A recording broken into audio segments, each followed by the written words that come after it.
1432 বাংলা নববর্ষের প্রীতি ও শুভেচ্ছা প্রত্যেককেই নবগ্রহ জেমসের তরফ থেকে। আমরা আমাদের সঙ্গে একজন দাদাকে পেয়েছি যিনি এই মুহূর্তে নবগ্রহ জেমসে রয়েছেন। দাদা নমস্কার। নমস্কার, আমি অভিষেক চক্রবর্তী। সকলকে শুভ নববর্ষ। অভিষেকদা, আপনি কোথা থেকে আসছেন? আমি অ্যাকচুয়ালি গড়িয়াতে থাকি। গড়িয়াতে। কত বছর এখানে আসা? এখানে আমি এসেছি ধরুন 2 মাসের সম্পর্ক, 2-2.5 মাস। তো আমি জাস্ট ছোট্ট করে বলি অ্যাবাউট নবগ্রহ জেমস। তো আমি বেসিক্যালি এই অ্যাস্ট্রোলজি বা অ্যাস্ট্রোলজি ওয়ার্ল্ড বা এটা সম্পর্কে মানে আমার খুব একটা পার্সোনালি বিশ্বাস ছিল না কিছুদিন আগে অবধিও।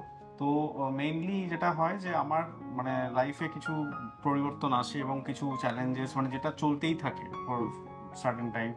তো সেটা নিয়ে আমি খুবই ভুক্তভোগী ছিলাম। তো অবভিয়াসলি যখন লোকে মানে প্রবলেমে পড়ে তখনই বিভিন্ন রকম নিয়ে দেখে যে কেন এত কিছু প্রবলেম হচ্ছে বা কেন এত সমস্যা। তো আমি তখন মানে খুব নেটে বিভিন্ন জিনিস ঘাঁটতাম যে অ্যাবাউট মানে সানশাইন বা আমার কোন নক্ষত্র কোন নিয়ে কোনো প্রবলেম এইসব নিয়ে আমি ঘাঁটতাম। তো ঘাঁটতে ঘাঁটতে তখন আমি অনলাইন একটা এমনি কনসালটেশন জাস্ট করি। তো সেখানে কনসালটেশনে আমি কিছু জিনিস জানতে পারি যে যেগুলো আমার মনে হলো যে মানে আমার সম্পর্কে একটা ডেট অফ বার্থ বা কিছু নিয়ে এই জিনিসটা আমি যে জানতে পেরেছি। তো আমার মনে হয়েছিল যে এটা একটা পজিটিভ, যে একজন কি করে আমার সম্পর্কে জানবে বা আমার প্রবলেমগুলো বুঝতে পারবে। এরপর কি হয়, আমি সেখান থেকে কিছু রেকমেন্ডেশনস আছে যে এই স্টোনস নিন বা ইয়ে নিন।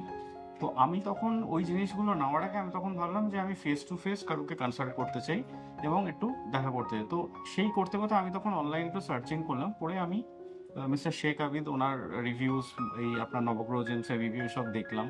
তো সেটা দেখে আমার মনে হলো যে রাজবেরি এই জায়গাটা খুবই পরিচিত, মানে এই গড়িয়াহাট রাজবেরি এই জায়গাগুলো খুবই চেনা জানা। তো আমি বললাম যে একবার যাই গিয়ে দেখি।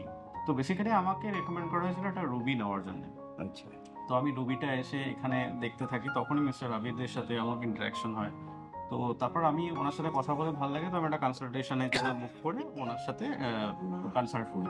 তো কনসাল্ট করাতে আমি খুবই স্যাটিসফাইড এই কারণে, কেন কি উনি কয়েকটা বেসিক জিনিস যেগুলো দেখুন আমি তো আমার ব্যাপারে বলতেই পারি, বাট আরেকজন কি করে মানে ব্যাপারটা অ্যানালাইজ করবে। তো উনি কয়েকটা জিনিস আমাকে অ্যানালাইজ করে বললো, যেটা আমি দেখলাম যে একদম মিলে যাচ্ছে, পারফেক্ট। তো তখন আমার কনফিডেন্সটা আরও আসে।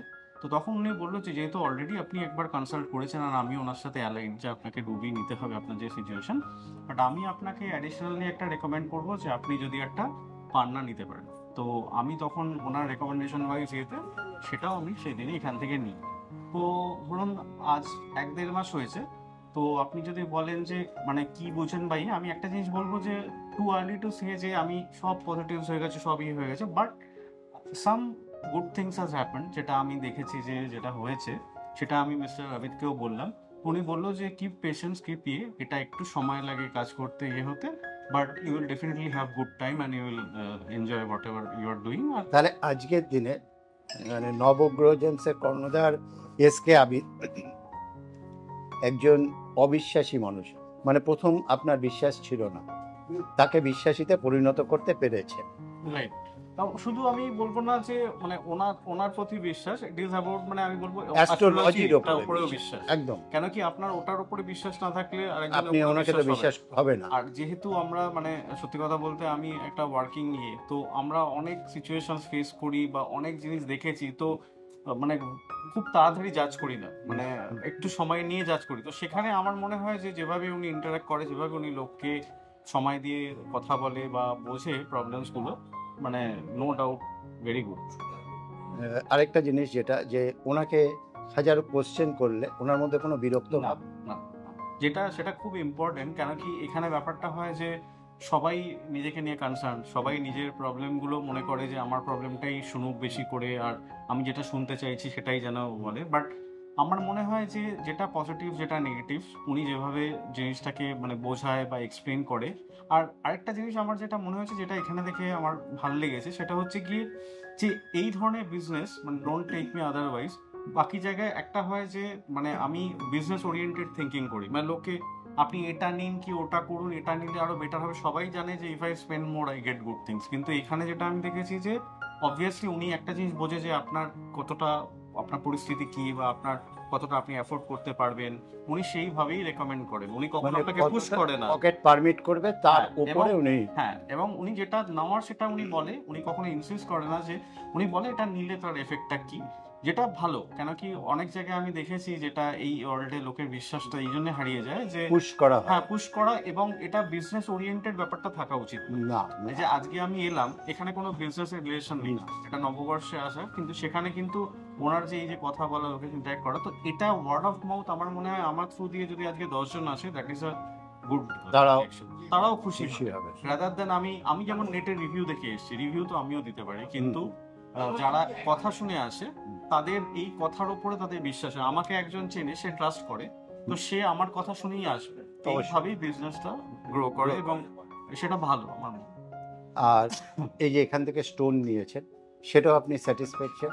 হ্যাঁ দেখুন, স্টোন তো আমি সত্যি কথা বলতে আমি খুব ভালোভাবে যে এটা না যাচাই আমি করতে ওইটা না, হ্যাঁ, আমাকে যেটা বলা হয়েছিল testing যে report। প্রাইভেট ল্যাবে টেস্ট হবে, এবার আপনি ওটাকে স্যাটিসফাইড না হলে আপনি নিজে আপনার তরফ থেকে টেস্ট করতে পারেন, আমরা আপনাকে গ্যারান্টি কার্ড দিয়ে দেবো, যেটা যেটা বলা হয়েছিল সেটা দেওয়া হয়েছিল। সবকিছুই। এবং আমি আরেকটাও বলবো যে আমি যখন পান্নাটা নিয়েছিলাম, আমি সিলভারে করেছিলাম, তো আমার একটা প্রবলেম হচ্ছিল যে ওটা মানে ঠিক গঠনটা ঠিক হয়নি, তো আমি ওনাদের মানে এসে জাস্ট উইদিন 1 মান্থ এসে বলেছিলাম যে আমার একটা প্রবলেম হচ্ছে, তো জাস্ট আমি 2 সপ্তাহ আগেই এসে ওটা দিই, তো ওটা ফ্রি অফ কস্ট ওটাকে আবার ঠিক করে আবার শোধন করে আমাকে কল করে দেওয়া হয়েছিল, এবং উইচ ইজ গুড, মানে মানে satisfied। এসকে আবিদের সঙ্গে ওনার স্টাফরাও খুবই সব কোঅপারেটিভ, রকমভাবে খুবই কোঅপারেটিভ, খুবই কোঅপারেটিভ। আপনাকে আবিদ ভাইয়ের তরফ থেকে, নবগ্রহ জেমসের তরফ থেকে এবং প্রত্যেকের তরফ থেকে অশেষ ধন্যবাদ। সবাইকে শুভ নববর্ষ, সবাইকে থ্যাংক ইউ।